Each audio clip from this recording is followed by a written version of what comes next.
আসসালামু আলাইকুম। রাতের শীর্ষ সংবাদে স্বাগত জানাচ্ছি আমি সুমনা সুমা।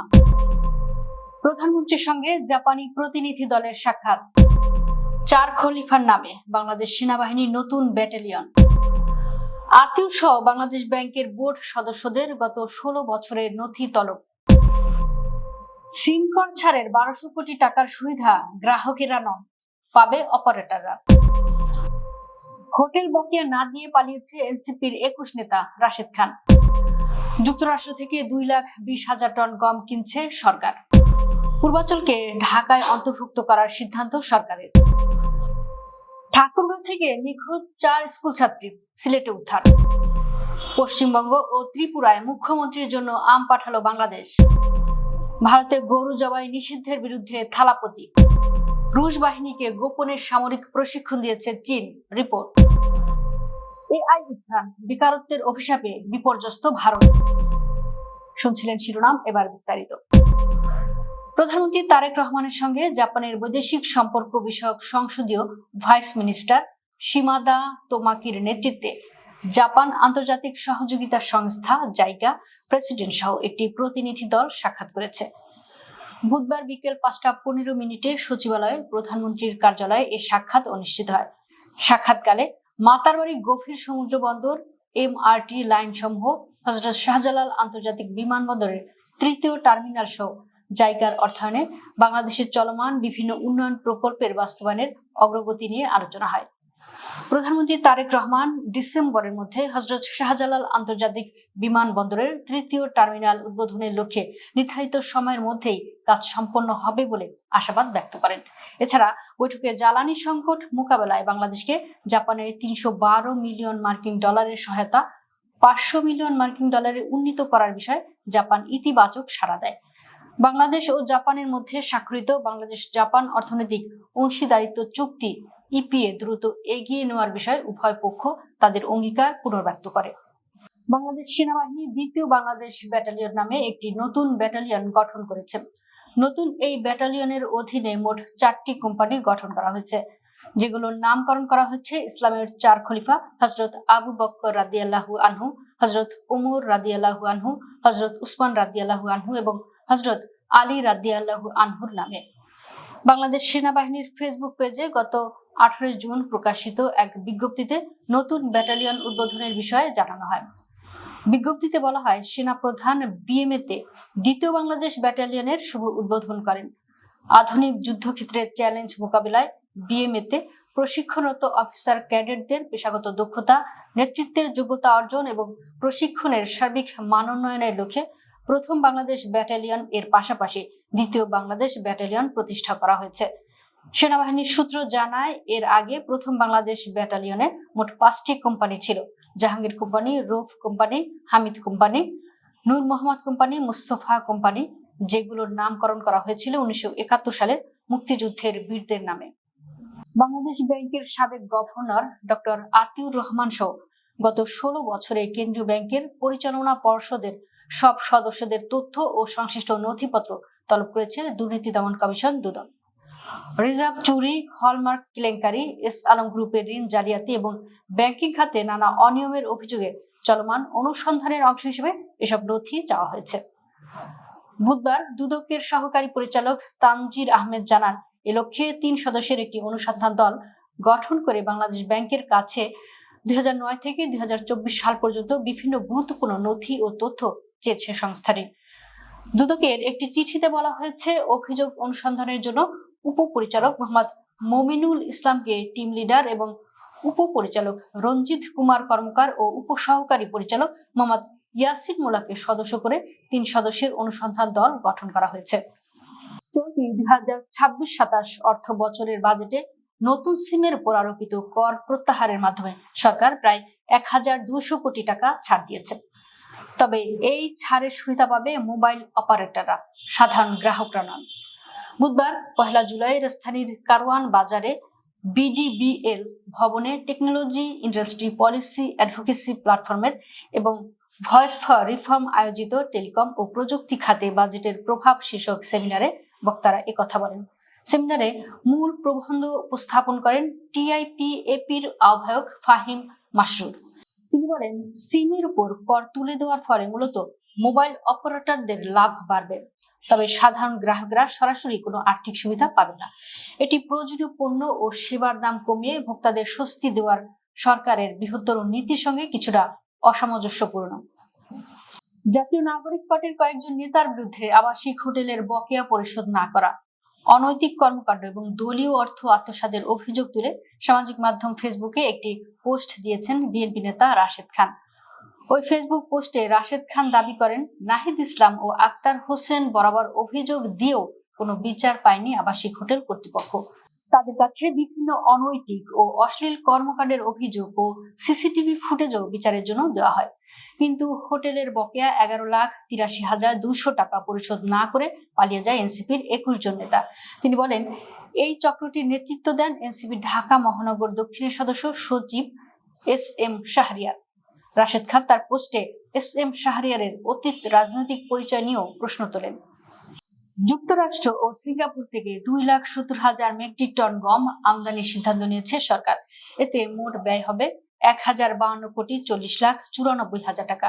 এর মধ্যে যুক্তরাষ্ট্র থেকে 2,20,000 মেট্রিক টন এবং সিঙ্গাপুর থেকে 50,000 মেট্রিক টন গম আনা হবে। বুধবার সচিবালয়ে অর্থমন্ত্রী আমির খসরু মাহমুদ চৌধুরীর সভাপতিত্বে অনুষ্ঠিত সরকারি ক্রয় সংক্রান্ত মন্ত্রিসভা কমিটির বৈঠকে এই গম আমদানির অনুমোদন দেওয়া হয়েছে। বৈঠক শেষে অর্থ মন্ত্রণালয় থেকে জানানো হয়েছে, খাদ্য মন্ত্রণালয়ের প্রস্তাবের প্রেক্ষিতে যুক্তরাষ্ট্র থেকে সরকার পদ্ধতিতে 2,20,000 মেট্রিক টন গম আমদানির অনুমোদন দেওয়া হয়েছে। প্রতি মেট্রিক টন গমের দাম ধরা হয়েছে $322 মার্কিন, আর মোট মূল্য ধরা হয়েছে 869,56,10,00,000 টাকা হবে। রাজধানীর উপকণ্ঠে অবস্থিত পূর্বাচল নতুন শহর প্রকল্পের পুরো এলাকা ঢাকা জেলার অন্তর্ভুক্ত করার সিদ্ধান্ত নিয়েছে সরকার। বুধবার 1 জুলাই প্রধানমন্ত্রীর সভাপতিত্বে সচিবালয়ে অনুষ্ঠিত প্রশাসনিক পুনর্বিন্যাস সংক্রান্ত জাতীয় বাস্তবায়ন কমিটির নিকার 121তম সভায় এই সিদ্ধান্ত নেওয়া হয়। বৈঠকে নতুন 3টি উপজেলা গঠন সহ মোট 6টি প্রস্তাব অনুমোদনের জন্য উপস্থাপন করা হলে 5টি প্রস্তাব অনুমোদন পেয়েছে বলে প্রধানমন্ত্রীর উপ প্রেস সচিব হাসান শিপ্পু নিশ্চিত করেছেন। মন্ত্রিপরিষদ বিভাগ সূত্র জানায়, পূর্বাচল নতুন শহরের বড় একটি অংশ পড়েছে নারায়ণগঞ্জের রূপগঞ্জ উপজেলা এবং কিছু অংশ পড়েছে গাজীপুরের কালীগঞ্জে। 3 জেলায় বিভক্ত হওয়ায় এ প্রকল্পের প্রশাসনিক কার্যক্রম পরিচালনায় জটিলতা হচ্ছিল। সেই সমস্যা দূর করতে প্রকল্পটির পুরো এলাকা ঢাকা জেলায় অন্তর্ভুক্ত করার প্রস্তাব দিয়েছিল গৃহায়ন ও গণপূর্ত মন্ত্রণালয়। নিকার বৈঠকে সেটি অনুমোদন দেওয়া হয়েছে। ঠাকুরগাঁওয়ের বালিয়াডাঙ্গি উপজেলার একটি বিদ্যালয়ের 4 ছাত্রী নিখোঁজ হওয়ার একদিন পর সিলেট থেকে তাদের উদ্ধার করেছে পুলিশ। বুধবার সিলেটের একটি বাস কাউন্টার থেকে তাদের উদ্ধার করা হয়। জানা গেছে, ওই 4 ছাত্রী ঠাকুরগাঁও থেকে সিলেটের একটি বাস কাউন্টারে গোয়াইনহাটগামী বাসের জন্য অপেক্ষা করছিল। ধারণা করা হচ্ছে, প্রলোভন দেখিয়ে তাদের ভারতে পাচারের চেষ্টা করছিল একটি সংঘবদ্ধ চক্র। পুলিশ ও পারিবারিক সূত্রে জানা গেছে, মঙ্গলবার 30 জুন সকাল 10টার দিকে 4 ছাত্রী একসঙ্গে প্রাইভেট পড়তে যাওয়ার কথা বলে বাড়ি থেকে বের হয়। এরপর তারা আর বাড়ি ফেরেনি। সম্ভাব্য আত্মীয় স্বজনের বাড়ি সহ বিভিন্ন স্থানে খোঁজাখুঁজি করেও তাদের সন্ধান না পেয়ে পরিবারের সদস্যরা বালিয়াডাঙ্গি থানায় সাধারণ ডায়েরি করেন। ঠাকুরগাঁওয়ের সহকারী পুলিশ সুপার স্নেহাশিস কুমার দাস বলেন, 4 ছাত্রীকে সিলেটের একটি বাস কাউন্টার থেকে উদ্ধার করা হয়েছে। শুভেচ্ছা উপহার হিসেবে পশ্চিমবঙ্গের মুখ্যমন্ত্রী শুভেন্দু অধিকারী এবং ত্রিপুরার মুখ্যমন্ত্রী ডাক্তার মানিক সাহার জন্য 1100 কেজি আম পাঠিয়েছে পররাষ্ট্র মন্ত্রণালয়। আম্রপালি ও হাড়িভাঙা এই 2 জাতের আম পাঠানো হয়েছে। মঙ্গলবার বিকেলে যশোরের বেনাপোল সীমান্ত ও ব্রাহ্মণবাড়িয়ার আখাউড়া স্থলবন্দর দিয়ে আমগুলো ভারতের কলকাতায় নিযুক্ত বাংলাদেশ উপদূতাবাস ও আগরতলায় নিযুক্ত বাংলাদেশের সহকারী দূতাবাসের কাছে হস্তান্তর করা হয়। জানা গেছে, কলকাতার বাংলাদেশ উপ হাই কমিশনের জন্য 100টি কার্টনে 5 কেজি করে মোট 500 কেজি এবং আগরতলায় বাংলাদেশ সহকারী হাই কমিশনের জন্য 120টি কার্টনে 5 কেজি করে মোট 600 কেজি আম পাঠানো হয়েছে। সব মিলে 2 মিশনের মাধ্যমে পাঠানো হয়েছে মোট 1100 কেজি আম। এর মধ্যে শুভেন্দু অধিকারী ও মানিক সাহার জন্য পাঠানো হয়েছে 100 কেজি করে আম। ভারতের দক্ষিণাঞ্চলীয় রাজ্য তামিলনাড়ুতে গরু জবাই সম্পূর্ণ নিষিদ্ধ করে রায় দিয়েছেন মাদ্রাজ হাইকোর্ট। তবে এই রায়কে চ্যালেঞ্জ করে সুপ্রিম কোর্টের দ্বারস্থ হয়েছে থালাপতি বিজয়ের নেতৃত্বাধীন টিভিকে সরকার। রাজ্য সরকার সুপ্রিম কোর্টে তাদের বক্তব্য উপস্থাপন করে বলেছে, তামিলনাড়ুতে গরু জবাই সংক্রান্ত যে আইন বিদ্যমান রয়েছে, হাইকোর্টের দেওয়া রায় সেই আইনের সঙ্গে সামঞ্জস্যপূর্ণ নয়। বুধবার ভারতীয় সংবাদ মাধ্যম ইন্ডিয়া টুডের এক প্রতিবেদন থেকে জানা গেছে এ তথ্য। প্রতিবেদন অনুযায়ী চলতি বছরে মে মাসে উৎপাদন বৃদ্ধি ও গ্রামীণ অর্থনীতির উন্নয়নের স্বার্থে 1976 সালে জারি করা সরকারি আদেশ কার্যকর করে রাজ্য জুড়ে গরু ও বাছুর জবাইয়ের উপর তাৎক্ষণিক নিষেধাজ্ঞা জারি করে মাদ্রাজ হাইকোর্ট। তবে এবার সেই নির্দেশকে চ্যালেঞ্জ করে সুপ্রিম কোর্টের দ্বারস্থ হয়েছে রাজ্য সরকার।